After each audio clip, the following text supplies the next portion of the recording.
वैश्विक महामारी corona virus ने जहां लोगों का जीना दुश्वार कर रखा है, वहीं प्रयागराज को दोहरी मार झेलने के लिए तैयार रहना पड़ेगा, क्योंकि प्रयागराज में बाढ़ की वजह से गंगा के तटीय इलाकों में उगाई जाने वाली सब्जियां खत्म सी हो जाएंगी, जिससे बाजार में बिकने वाली सब्जियां महंगे दामों पर बेची जाएंगी। गंगा और यमुना दोनों ही नदियां अपनी रौद्र रूप दिखाना शुरू कर दी हैं। दोनों नदियों का लगातार बढ़ता हुआ जलस्तर नदी किनारे बसे लोगों को अब डर सा सताने लगा है। भले ही दोनों नदियां खतरे के निशान से अभी नीचे बह रही हैं, लेकिन तबाही का मंजर किसानों के चेहरे पर अभी से दिखने लगा है।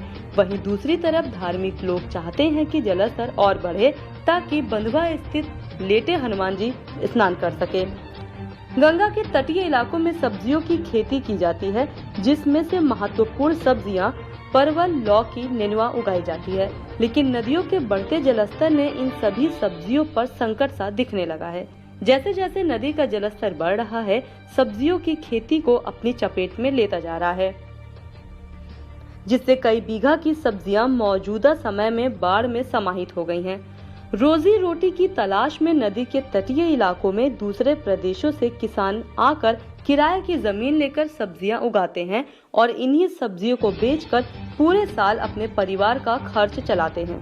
लेकिन कोरोना काल की वजह से हुए लॉकडाउन के बाद अब किसानों को दोहरी मार झेलनी पड़ रही है। सरकार द्वारा अनलॉक की प्रक्रिया शुरू की गई तो दैवीय आपदाएं भी अपना रौद्र रूप दिखाना शुरू कर दी है, जिससे इन किसानों की रोजी रोटी पर संकट सा आ गया है। किसानों का कहना है कि इन्हीं सब्जियों से पूरे परिवार का खर्च चलता है, लेकिन मौजूदा समय में बाढ़ को देखते हुए पत्नी बच्चे को गांव भेज दिया गया है और गंगा यमुना का जलस्तर लगातार इसी तरह बढ़ता रहा तो बचे हुए फसल भी बाढ़ में समाहित हो जाएंगे, जिससे लागत निकालना भी मुश्किल हो जाएगा। कोरोना काल की इस घड़ी में कर्ज लेकर सब्जी की खेती करने वाले किसान के सामने रोजी रोटी की संकट के साथ साथ कर्ज अदायगी की समस्या कुछ ही दिनों में आने वाली है। दूर दराज से आए किसान गंगा किनारे बसे गांव मवैया, देवरक, लवायन, गांजिया के अलावा अन्य गांव के कछार में किराए पर जमीन लेकर सब्जी की खेती करते रहते हैं।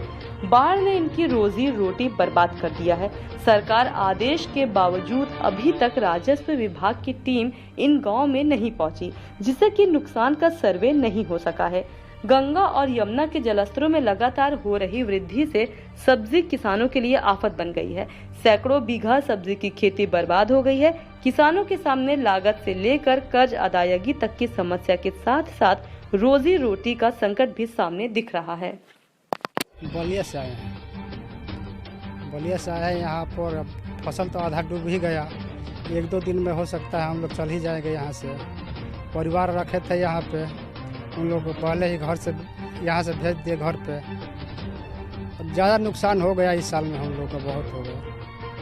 पूंजी भी नहीं आया है अभी तक।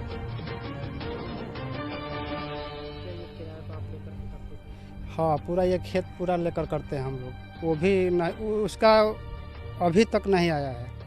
जो लगाए हैं इसमें वो भी हम लोग का नहीं आया, घाटा ही जा रहा है। किस तरह खेती करते हैं, किस तरह नुकसान अभी सामने आया है? नुकसान यही बॉली उली जो है वो धीरे धीरे अपना घिसका रहे हैं ऊपर तरफ। अब ये थोड़ा 1-2 दिन में हो सकता है आएगी बाढ़, अपना डुबो देगी। अब घर चले जाएंगे हम लोग भी।